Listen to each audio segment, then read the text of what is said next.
فرماتے واہ کیا جود و کرم ہے شہ بطحہ تیرا، نہیں سنتا ہی نہیں مانگنے والا تیرا۔ فرماتے میں تو فرماتے ہیں کہ مانگیں گے مانگے جائیں گے مانگی پائیں گے، مانگیں گے مانگے جائیں گے مانگی پائیں گے، سرکار میں نہ لا ہے نہ حاجت اگر، سرکار میں نہ لا ہے نہ حاجت اگر کی ہے۔ تو اور فرماتے ہیں ہوتے کہاں خلیل و بنا کعبہ و منا، لولاک والے صاحبی سب تیرے گھر کی ہے۔ غایت و علت سبب بہرے جہاں تم ہو سب، غایت و علت سبب بہرے جہاں تم ہو سب، تم سے بنا تم بنا تم پہ کرو، تم سے بنا تم بنا تم پہ کرو۔ تو جو کچھ نعمتیں ہمیں اور آپ کو ملی یہ صدقہ ہے مدینے والے آقا۔ میں نے آیت کریمہ پڑھی، اللہ تبارک تعالیٰ فرماتا ہے وما ارسلناک الا رحمۃ للعالمین، اے محبوب ہم نے آپ کو سارے جہان کے لیے رحمت بنایا ہے۔ جو نعمتیں ملی وہ صدقہ ہے مدینے والے آقا۔ رمضان المبارک کا مقدس مہینہ گزرا، اس میں عظیم عظیم نعمتوں سے ہمیں اور آپ کو سرفراز کیا گیا، اور یہ وہ مبارک مہینہ ہے کہ جس مبارک مہینے کی وجہ سے انبیاء کرام نے اس امت میں پیدا ہونے کی دعائیں کی ہیں، سبحان اللہ سبحان اللہ۔ تو ایسی ایسی نعمتیں ملی کہ اگلی امتوں پر بھی روزے فرض کیے گئے تھے، مگر اس طریقے سے پورا مہینہ رحمتوں برکتوں والا ایک ساتھ پورا مہینہ روزہ کے لیے کسی امت کے لیے خاص ہو، ایسا نہیں، یہ صرف اس امت پاک میں ہے، سرکار کے صدقے میں، سبحان اللہ سبحان اللہ۔ اور اس میں پہلا عشرہ اپنی الگ برکتیں رکھ رہا ہے، دوسرا عشرے کی برکتیں الگ ہے، تیسرے عشرے کی برکتیں الگ ہے، سب الگ الگ طریقے سے نعمتوں سے ہمیں سرفراز کیا جا رہا ہے۔ اور رات ہے تو اس میں تراویح ہے، قرآن کی تلاوت ہے، تراویح کی نماز ہے، یعنی بے حساب برکتیں ہیں۔ افطار کا وقت ہے، اس کی برکتیں الگ ہیں، دعا کی قبولیت کا وقت الگ ہے، سحری کا وقت ہے، اس کی قبولیت کا وقت الگ ہے۔ مطلب یہ ہے کہ پورا مہینہ رحمتوں سے برکتوں سے نعمتوں سے بھرا ہوا ہے۔ اور اسی وجہ سے حالانکہ زکوٰۃ ایسا نہیں ہے کہ صرف رمضان کے مہینے میں دینا فرض ہے یا رمضان کے مہینے میں زکوٰۃ فرض ہوتی ہے، نہیں، بلکہ زکوٰۃ کا مسئلہ تو یہ ہے کہ جس دن آدمی مالک نصاب ہوگا، بالغ مسلمان جس دن مالک نصاب ہوگا اسی دن سے اس کے سال کی شروعات ہو گئی۔ اگر وہ 2 ربیع الاول شریف کو مالک نصاب ہوا تو اب اس کے سال کی شروعات 2 ربیع الاول شریف سے ہو گئی۔ اب 1 ربیع الاول شریف آتے ہی اس کا سال پورا ہو گیا، اب اس پر لازم ہے، سال گزر گیا ہے، 1 ربیع الاول شریف کو وہ زکوٰۃ ادا کرے، اور اگر نہیں دے گا تو وہ گنہگار ہوگا۔ اب اس کے لیے نہیں ہے کہ رمضان کا انتظار کرے۔ تو مطلب کیا ہے کہ جس دن مالک نصاب ہوگا اس دن سے سال کی شروعات ہو جاتی ہے، اور پورے سال زکوٰۃ کا مہینہ ہے، مگر پھر بھی لوگ دستور یہ چلا آ رہا ہے کہ رمضان کے مہینے میں لوگ زکوٰۃ ادا کرتے ہیں۔ وجہ کیا ہے؟ وجہ یہ ہے کہ رمضان میں ایک ثواب کا بدلہ 70 گنا بڑھا کے ملتا ہے، اس لیے لوگوں نے رمضان کے مہینے میں دینا شروع کیا کہ ایک دیں گے 70 ہمیں ثواب ملے گا۔ اس لیے رمضان کے مہینے میں زکوٰۃ لوگ ادا کرتے ہیں کہ ثواب زیادہ ہے، اس مہینے میں صدقات کرتے ہیں، خیرات کرتے ہیں، تو اس لیے اس کی وجہ یہی ہے کہ اس میں ثواب زیادہ ہے۔ تو یہ مبارک مہینہ رحمتوں برکتوں والا ہمیں اللہ تبارک و تعالیٰ فرمایا، اس کی خوشی میں پھر اللہ تبارک و تعالیٰ نے یہ عید الفطر کا دن عطا فرمایا۔ سبحان اللہ سبحان اللہ۔ یہ دن ہمیں اس کی خوشی میں اتنی انعامات اس میں دیے گئے۔ اب پورے مہینے حکم ہے کہ اب جو معذور نہیں ہیں ان کے لیے حکم ہے کہ اب وہ ایک رمضان سے آخری رمضان تک پورا مہینہ وہ روزہ رکھے گا، اس کے اوپر پابندی ہے، وہ کھا نہیں سکتا، وہ پی نہیں سکتا، وہ بیوی کے ساتھ ہم مستری نہیں کر سکتا، تو اب یہ ساری چیزوں پہ پابندی ہے، روزہ رکھنے کا حکم دے دیا گیا، یہ چیزیں بند کر دی گئی کہ دن میں ان ساری چیزوں پر صبح صادق سے لے کر غروب آفتاب تک ان ساری چیزوں پر پابندی لگا دی گئی۔ اگر نہیں کریں گے تو گنہگار ہوں گے۔ اب پورا مہینہ یہ سب کیا، اب ایک دن وہ عطا فرمایا کہ یہاں پورا مہینہ تو یہ تھا کہ کھانے پر پابندی تھی، پینے پر پابندی تھی، اب اس کے بعد یہ انعام دیا جا رہا ہے عید الفطر کا دن، اب یہاں پر روزہ رکھنا حرام کر دیا گیا۔ وہاں روزہ رکھنا ضروری ہے اور عید کے دن روزہ رکھنا حرام کر دیا گیا ہے۔ یہ اللہ تبارک و تعالیٰ کے انعام کا دن ہے، اللہ تبارک و تعالیٰ کے اکرام کا دن ہے کہ پورے مہینے میرے بندوں نے جو محنتیں کی ہیں، مشقتیں اٹھائی ہیں، تکلیفیں برداشت کی ہیں، بھوک اور پیاس کو برداشت کیا ہے، تو اللہ کی طرف سے آج کے دن دعوت ہو رہی ہے، اے میرے بندو آج روزہ رکھنا حرام ہے، روزہ نہیں رکھ سکتے ہو۔ سبحان اللہ، سبحان اللہ۔ یہ خدا کی طرف سے انعام مل رہا ہے، یہ خدا کی طرف سے، اس کی طرف سے یہ دعوت ہو رہی ہے، انعام دیا جا رہا ہے۔ اور اب دیکھیں آپ روزہ کتنا اہم عبادت ہے، کتنی اہم عبادت ہے اور کس قدر اس کے فضائل ہیں روزہ، مگر پھر بھی کیا ہے، کچھ دن ایسے بھی ہیں سال میں، اتنی عظیم عبادت ہے روزہ، مگر پھر بھی سال میں کچھ دن ایسے، 5 دن ایسے ہیں کہ روزہ رکھنا حرام ہے۔ آج کا دن ہے روزہ رکھنا حرام ہے، عید الاضحیٰ کا دن ہے روزہ رکھنا حرام ہے، اور اس کے بعد 3 دن اور جو ہوتے ہیں وہ ان میں بھی روزہ رکھنا حرام ہے۔ یہ 5 دن ہے جس دن ان 5 دنوں میں روزہ رکھنا حرام ہے۔ ایک طرف تو اللہ کی عبادت ہے مگر دوسری طرف حرام ہے، 5 دن سال میں حرام ہے۔ نماز فرض ہے، کس قدر اہم عبادت ہے، مگر پھر بھی فرمایا گیا سورج نکلنے کے وقت نماز پڑھنا حرام ہے، منع فرما دیا گیا کہ سورج نکل رہا ہو اس ٹائم روزہ نماز نہیں پڑھ سکتے آپ، سورج نکلنے کے 20 منٹ کے بعد آپ نماز پڑھیں گے۔ نماز عبادت ہے مگر کسی موقع پر حرام بھی ہے، اور نماز فرض ہے مگر اور عورت اگر ناپاکی کی حالت میں ہے تو اس پر نماز حرام ہے، اور اس کے لیے نماز معاف ہے، نماز نہیں پڑھ سکتی، وہ روزہ اس کے اوپر معاف ہے، وہ روزہ نہیں رکھ سکتی ہے ان دنوں میں۔ تو مطلب کیا ہے، یہ بتانا یہ ہے کہ یہ چیزیں وہ ہیں کہ عبادت تو ہے مگر اعمال میں سے ہیں، اعمال وہ ہے جو کبھی پائے جائیں گے کبھی نہیں پائے جائیں گے۔ روزہ وہ ہے کبھی رکھنے کا حکم ہے کبھی چھوڑنے کا حکم ہے، اور نماز وہ ہے کبھی پڑھنے کا حکم ہے، کسی موقع پر منع بھی ہے، اور اسی طریقے سے اور بھی سارے مسائل ہیں، زکوٰۃ ہے، ہر ایک پر فرض نہیں ہے، جو مالک نصاب ہے اس پر فرض ہے، حج ہے وہ ہر ایک پر فرض نہیں ہے، جو صاحب حیثیت ہے، مالک صاحب استطاعت ہے اس پر فرض ہے، سب پر فرض نہیں ہے۔ تو بتانا یہ اعمال کی منزل ہے، یہ اعمال ہے کہ ہر ایک اس کے مواقع الگ الگ ہیں۔ ہم اعمال وہ ہیں جن کا ہر وقت میں پایا جانا ضروری نہیں ہے، اور ایمان وہ ہے، عشق رسول وہ ہے جو پیدائش سے لے کر کے، بچپنے سے لے کر کے، جوانی سے لے کر کے مرتے دم تک ہر وقت اس کا پایا جانا ضروری ہے۔ آج کے لیے بھی ختم ہو گیا تو نماز گئی، روزہ گیا، حج گیا، زکوٰۃ گئی، پتہ کیا چلا سب سے زیادہ ضروری ایمان ہے، سب سے زیادہ ضروری عشق رسول ہے۔ اللہ نے یہ قانون بنا کر کے بتا دیا، یہ قانون بنا کر کے ہمیں بتا دیا اللہ نے کہ اعمال وہ ہے جو کبھی پائے جائیں گے کبھی نہیں پائے جائیں گے، اور عشق رسول وہ ہے جو ہمیشہ پائے جائیں گے۔ وما ارسلناک الا رحمۃ للعالمین، اے محبوب ہم نے آپ کو سارے جہان کے لیے رحمت بنا کر کے بھیجا، تو ان کی رحمت کا صدقہ ہے کہ یہ ساری نعمتیں ہمیں مل رہی ہیں۔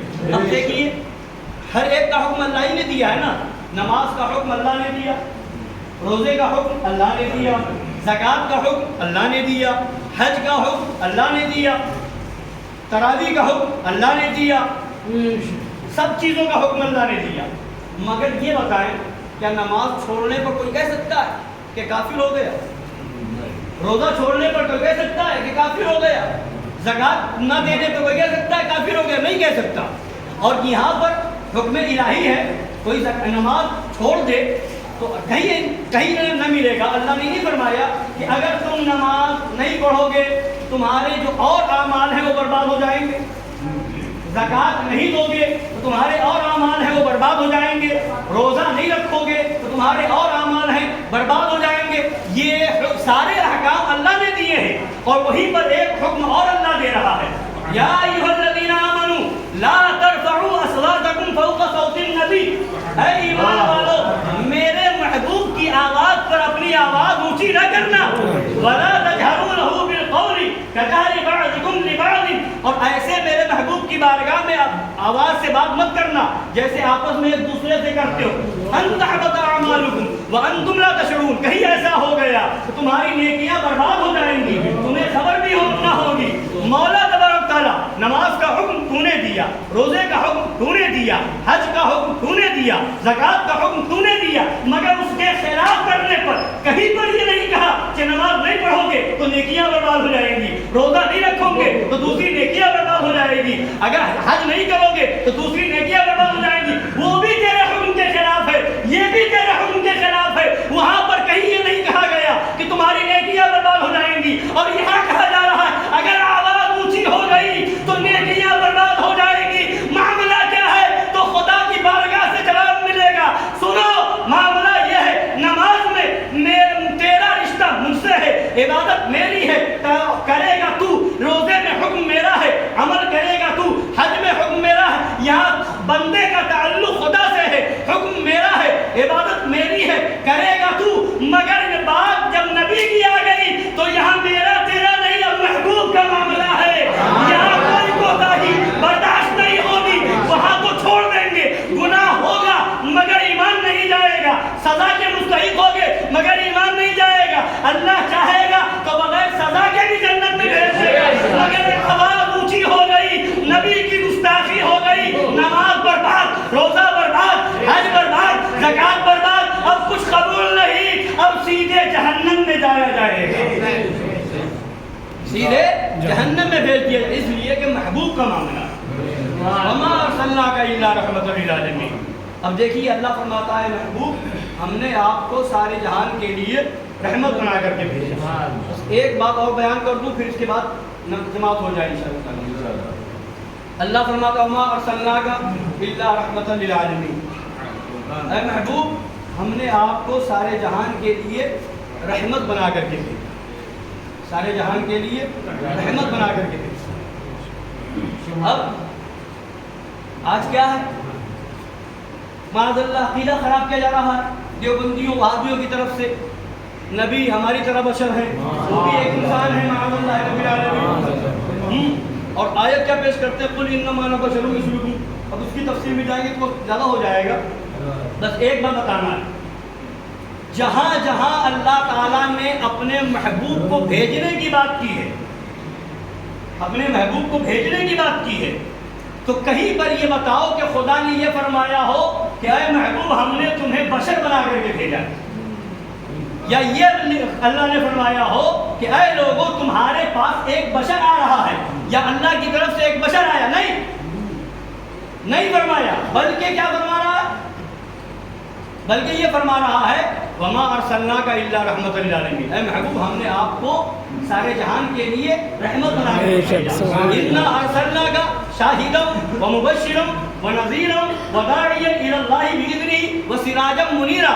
اے محبوب ہم نے آپ کو حاضر و ناظر بنا کر کے بھیجا ہے، ہم نے آپ کو خوشخبری دینے والا بنا کر کے بھیجا ہے، ہم نے آپ کو ڈرانے والا بنا کر کے بھیجا ہے، ہم نے آپ کو اللہ کی طرف اللہ کے حکم سے بلانے والا بنا کر کے بھیجا ہے، ہم نے آپ کو روشن کرنے والا آفتاب بنا کر کے بھیجا ہے، سراجا منیرا بنا کر کے بھیجا ہے. بھیجنے کی باری آئی تو رحمت للعالمین فرما رہا ہے، بھیجنے کی باری آئی تو شاہد بنا رہا ہے، بتا رہا ہے، مبشر بتا رہا ہے، نذیر بتا رہا ہے، داعی الی اللہ بتا رہا ہے، سراجا منیر بتا رہا ہے. اور جب بھیجنے کی باری آئی هو الذی ارسل رسولہ بالہدی ودین الحق لیظہرہ علی الدین کلہ، جب یہ بھیجنے کی باری آئی تو اللہ وہی ہے جس نے اپنے رسول کو دین حق کے ساتھ بھیجا ہے، رسول کہہ کر کے بتایا ہے.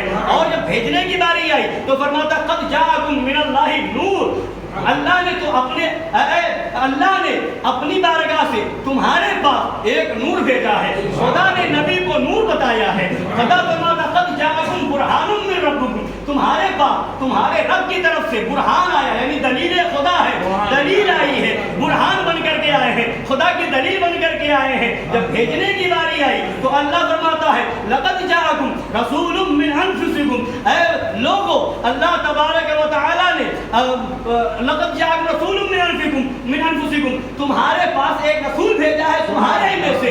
یعنی جب بھیجنے کی جہاں جہاں بات آئی ہے تو فرماتا رسول بھیجا ہے, نور بھیجا ہے, برہان بھیجا ہے, داعی اللہ بھیجا ہے, شاہد بھیجا ہے, مبشر بھیجا ہے, نذیر بھیجا ہے اور سراجا منیر بھیجا ہے. بھیجنے کی باری آئی تو رحمت للعالمین بھیجا ہے. اور جب بشر کی باری آئی تو خدا نے یہ نہیں فرمایا کہ بشر بھیجا ہے, بلکہ فرمایا ہے محبوب آپ فرما دیجئے انما انا بشر مثلکم, اے محبوب آپ کہہ دیجئے, قل اے محبوب آپ کہہ دیجئے. کیوں؟ اس لیے کہ دستور یہ ہے, طریقہ یہ ہے کہ جب کوئی اپنے بارے میں چھوٹا بن کر کے بیان کیا جاتا ہے, کہتا ہے, تو وہ خاکساری ہوتی ہے. میں کہوں میں کچھ نہیں جانتا, میرے پاس کچھ علم نہیں, تو لوگ کہیں گے یہ خاکساری ہے.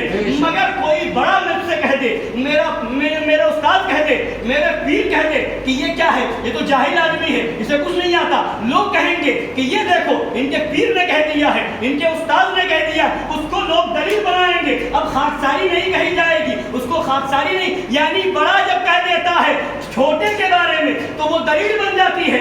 اور خود انسان اپنے بارے میں کہے خاکساری ہوتی ہے. تو اس لیے اللہ نے نہیں فرمایا کہ ہم نے بشر بنا کر کے بھیجا ہے. اگر یہ کہہ دیا جائے گا تو یہ دلیل ہو جائے گی. اے محبوب خود کہہ دو تاکہ دنیا سمجھ جائے کہ خاکساری ہو رہی ہے, انتظاری ہو رہی ہے. اور تم کہو میں بشر ہوں تمہاری طرح ظاہری شکل میں, تم یہ کہہ دو تاکہ دنیا کو انکساری کا سبق مل جائے. مگر میں جب کہوں گا تو کہوں گا رحمت للعالمین بنا کر کے بھیجا ہے, شہید بنا کر کے بھیجا ہے, مبشر بنا کر کے بھیجا ہے, نذیر بنا کر کے بھیجا ہے, داعی اللہ بنا کر کے بھیجا ہے, سراج منیر بنا کر کے بھیجا ہے, رحمت للعالمین بنا کر کے بھیجا ہے. وہ ہر عالم کی رحمت ہے, کسی عالم میں رہ جاتے یہ ان کی مہربانی ہے. یہ عالم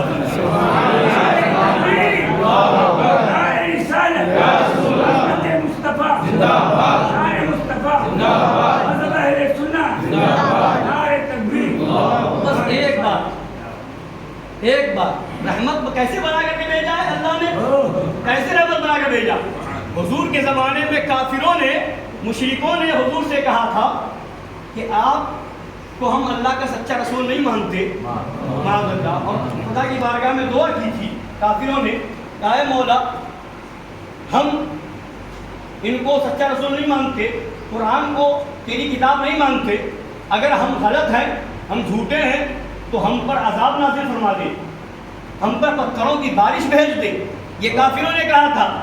اللہ تبارک تعالیٰ نے اپنے محبوب پر آیت کریمہ نازل فرمائی وما کان اللہ لیعذبہم وانت فیہم. اے محبوب اللہ کی یہ شان نہیں کہ وہ ان پر عذاب بھیج دے جب تک آپ ان میں ہیں, جب تک آپ ان میں, وانت فیہم, جب تک آپ ہیں اللہ عذاب نہیں بھیجے گا.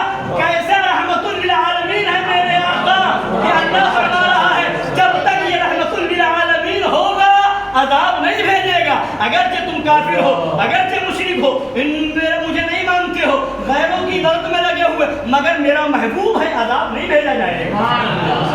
علماء فرماتے ہیں عذاب سے مراد یہ ہے کہ جیسے اگلی امتوں پر عذاب آتا تھا کہ ایک عذاب آیا تو پوری بستی برباد ہو گئی, عذاب آیا سب کے سب بندر بنا دیے گئے, عذاب آیا سیلاب آیا پوری بستی بہہ گئی.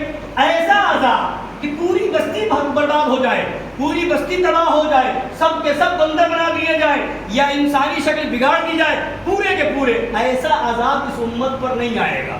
ایسا عذاب اس امت پر نہیں آئے گا. ورنہ توہینیں جب اگلی امتوں نے کی تو بہت بھیانک عذاب آیا. اس امت میں توہین کرنے والے وہابی دیوبندی ان سے کہیں بڑھے ہوئے ہیں. ایسی توہینیں شاید انہوں نے نہیں کی ہوگی جیسی توہینیں وہابیوں نے کی ہے, دیوبندیوں نے کی ہے, مگر عذاب نہیں آ رہا ہے. یہ کب کے بندر اور سور بنا دیے جاتے, مگر عذاب نہیں آ رہا ہے, اس لیے کہ رحمت للعالمین کے لگے رہے. وَأَنْتَ فِيهِمْ اللہ نے فرما دیا. تبھی تو اعلیٰ حضرت فرماتے ہیں نجدی اس نے تجھ کو مہلت دی کہ اس عالم میں ہے، نجدی اس نے تجھ کو مہلت دی کہ اس عالم میں ہے۔ تو کافر و مرتد پہ بھی رحمت رسول اللہ کی، کافر و مرتد پہ بھی رحمت رسول اللہ کی۔ تو یہ نبی کی رحمت کا صدقہ ہے کہ یہ بھی بچے ہوئے ہیں، ورنہ تو جہنم میں مرنا کب کے بندر اور سور بنا دیے گئے ہوتے ہیں، یہ اس دنیا میں بچے ہوئے ہیں، اس لیے کہ رحمت للعالمین جلوہ گر ہیں، رحمت للعالمین موجود ہیں۔ وَأَنْتَ فِيهِمْ اللہ نے فرما دیا ہے، مگر یہاں سے جب اٹھائے جائیں گے، میدان محشر ہوگا، تو انشاءاللہ غلامان سرکار تو جنت کی طرف روانہ ہوں گے، اور ان وہابیوں سے وہاں بھی کہا جائے گا تجھ سے اور جنت سے کیا مطلب، وہابی دور ہو، ہم رسول اللہ کے، جنت رسول اللہ۔ اللہ تعالیٰ ہمیں سچا عاشق رسول بنائے، اور یہ ساری نعمتیں، یہ ساری برکتیں، یہ عید، یہ سب صدقہ ہے مدینے والے۔ تیری چہل پہل پر ہزار عید ربیع الاول، سوائے ابلیس کے جہاں میں سبھی تو خوشیاں منا۔ وہ عید ربیع الاول نہ ہوتی تو نہ یہ عید ہوتی، نہ عید الاضحیٰ ہوتی، نہ کوئی اور نعمت ہوگی، سب صدقہ ہے مدینے والے۔ اس لیے سب سے پہلے ہم غلام رسول ہیں، ہم عاشق رسول ہیں، عشق رسول ہونا چاہیے۔ عشق رسول یہ ہے کہ وہابیوں سے، دیوبندیوں سے، نجدیوں سے اور تمام فرقہ باطلہ سے ہمیں دوری ہونی چاہیے، ان سے نفرت ہونا چاہیے، تب ہم عاشق رسول کہے جا سکتے ہیں، ورنہ دعویٰ بے اصل ہے، جھوٹی ہے محبت تیری۔ تو نماز بھی بعد میں ہے، عید بھی بعد میں ہے، بقرہ عید بھی بعد میں ہے، قربانی بھی بعد میں ہے، روزہ بھی بعد میں ہے، حج بھی بعد میں ہے، زکوٰۃ بھی بعد میں ہے، صدقہ بھی بعد میں ہے، فطرہ بھی بعد میں ہے۔ عشق رسول سب سے پہلے ہے، اور عشق رسول میں یہی ہے کہ وہابیوں سے نفرت ہو، دیوبندیوں سے نفرت ہو، تب عاشق رسول ہے، ورنہ دعویٰ بے اصل ہے، جھوٹی ہے محبت تیری۔ اللہ تعالیٰ ہمیں سچا عشق رسول عطا فرمائے، سچا عشق صحابہ، عشق اہل بیت، عشق اولیاء کرام عطا فرمائے، اسی میں زندگی عطا فرمائے، اسی میں خاتمہ بالخیر نصیب فرمائے، آمین برحمتک یا ارحم الراحمین۔